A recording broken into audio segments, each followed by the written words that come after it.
आज हम सभी यहाँ पर क्यों एकत्रित हुए हैं, ये किसी को बतलाने की ज़रूरत नहीं है, ये हम सभी जानते हैं। ये वो दिन है जिसकी बदौलत देश के हर कोने में शान से तिरंगा लहरा रहा है। एक ऐसा दिन जो जुल्म और गुलामी, एक ऐसा दिन जो हमें जुल्म और गुलामी के खिलाफ लड़ना सिखाता है। एक ऐसा दिन जो हमें आज़ादी की कीमत सिखाता है। एक ऐसा दिन, ये वो दिन है जो हमारी सभी महान स्वतंत्रता सेनानियों के कुर्बानियों का प्रतिफल है। ये हमारी आज़ादी की कीमत का एहसास कराता है। 15 अगस्त ये सिर्फ एक तारीख ही नहीं है, ये हम सभी भारतीयों के लिए एक गौरव का दिन है। गुलामी पर आज़ादी का प्रतीक है, डर पर साहस का जीत का प्रतीक है। क्योंकि आज से 78 साल पहले 15 अगस्त 1947 को हमारा देश अंग्रेजी शासन के बेड़ियों से मुक्त होकर एक स्वतंत्र राष्ट्र बना था।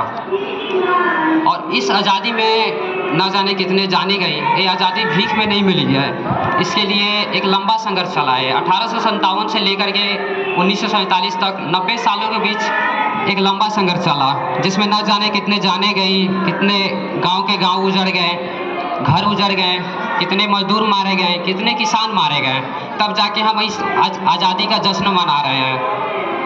इनमें से मैं कुछ वीर स्वतंत्रता सेनानियों की चर्चा आपके साथ करना चाहूँगा, जिनमें से सबसे पहले हैं उत्तर प्रदेश के बलिया जिले के मंगल पांडे। ये बैरकपुर के सैनिक छावनी में 34वीं बंगाल नाइटी इन्फैंट्री की पैदल सेना में एक सिपाही होते हैं। यहीं पर बैरकपुर में सुअर और गाय की चर्बी वाले कारतूसों का इस्तेमाल राइफल में होता है, जिसका ये विरोध करते हैं। इस्तेमाल करने से विरोध करते हैं, लेकिन इनकी बातें वहाँ पे मानी नहीं जाती है।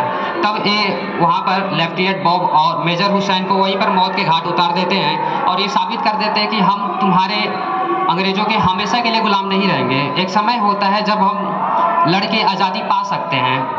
इसके विरोध में 8 अप्रैल 1857 ईस्वी को इनको फांसी पर लटका दिया जाता है। और यहीं से भारत की पहली स्वतंत्रता संग्राम शुरू होती है, जिसे हम महान विद्रोह के नाम से जानते हैं। इन्हीं की इन मृत्यु पर से भारत में पहली स्वतंत्रता संग्राम की शुरुआत हुई।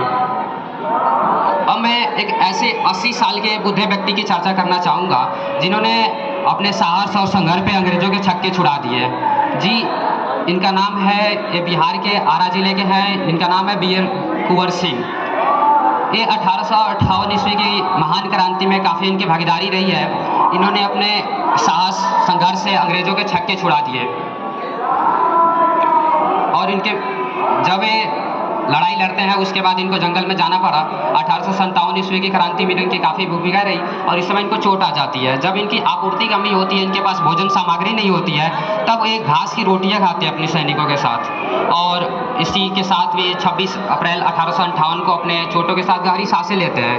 और उनका जो आखिरी शब्द था वो ये था कि मुझे खुशी है कि मैं देश के लिए बलिदान दे रहा हूँ। उनकी इस बात से स्पष्ट चलती है कि वो देश के लिए, मातृभूमि के प्रति उनके कितना प्रेम है कि वो आखिरी शब्द में भी उनकी मौत का कोई दुख नहीं है, बल्कि उनकी खुशी है कि वो अपने देश के लिए बलिदान दे रहे हैं। अब मैं एक ऐसी महान स्वतंत्रता सेनानी की चर्चा करूंगा, एक ऐसी नायिका की वीरता और बलिदान को याद करना चाहूँगा, जिसका नाम भारतीय स्वतंत्रता संग्राम के इतिहास में स्वर्ण अक्षरों में लिखा गया है। वो नाम रानी लक्ष्मीबाई की है। रानी लक्ष्मीबाई ये एक नाम ही नहीं है, बल्कि एक पूरे विश्व में एक अद्वितीय उदाहरण है। इनका जीवन हमें जज्बा, साहस से भरा हुआ, ये हमें लड़ना सिखाता है, अपने आदर्शों और आज़ादी के लिए लड़ना सिखाता है। अब मैं भारत के सबसे छोटे स्वतंत्रता सेनानी की बात करूंगा। वो मात्र 17 साल के थे जब वो क्रांतिकारी गतिविधियों में भाग लेना शुरू कर दिए।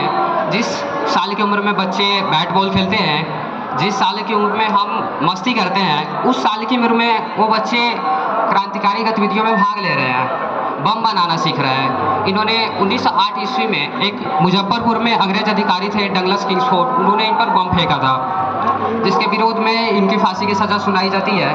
और 1928 ईस्वी में ही इनकी फांसी हो जाती है।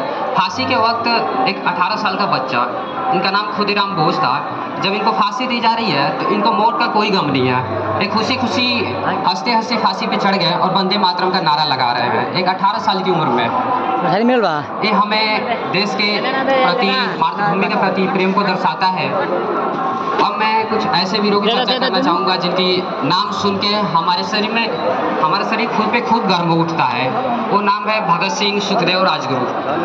23 मार्च 1931 का वो दिन, जिस समय पूरे देश में एक सन्नाटा सा छाया हुआ था, पूरा देश में एक सहमा सा माहौल बना हुआ था, क्योंकि इस दिन भगत सिंह, सुखदेव और राजगुरु को 31 मार्च 1928 ईस्वी को सेंट्रल जेल में इनको फांसी देना था, लाहौर के सेंट्रल जेल में। और ये उस समय जब इनको फांसी दिए जा रहा था तो उस समय निडर थे, इन्हें कोई डर नहीं था, एकदम निडर थे। और ये खुशी खुशी फांसी के फंदे को चूम लेते हैं। इन्हें खुशी इस बात की थी, मैं अपने देश की स्वतंत्रता के लिए लड़ाई लड़ रहा हूँ।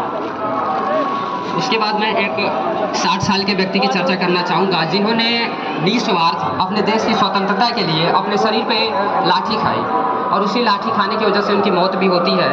उनका नाम है लाला लाजपत राय। ये हमारे गर्म दल के एक प्रमुख नेता थे जो 1928 ईस्वी में लाहौर में एक विरोध प्रदर्शन कर रहे थे अंग्रेजी शासन के खिलाफ। उस समय इनको वहाँ पे चोट लगती है, और उसके 30 दिनों बाद 17 नवंबर 1930 ईस्वी को इनको चिकित्सा भी होती है, लेकिन वो सफल नहीं हो पाती है और ये उस समय मर जाते हैं। हमें इनके योगदानों को भूलना नहीं है। इस 60 साल की उम्र में हमारे लिए ही, अपने देश की स्वतंत्रता के लिए ही अपने शरीर पर लाठी खाएं। एक और नाम है अशफाक उल्लाह खां। ये व्यक्ति एक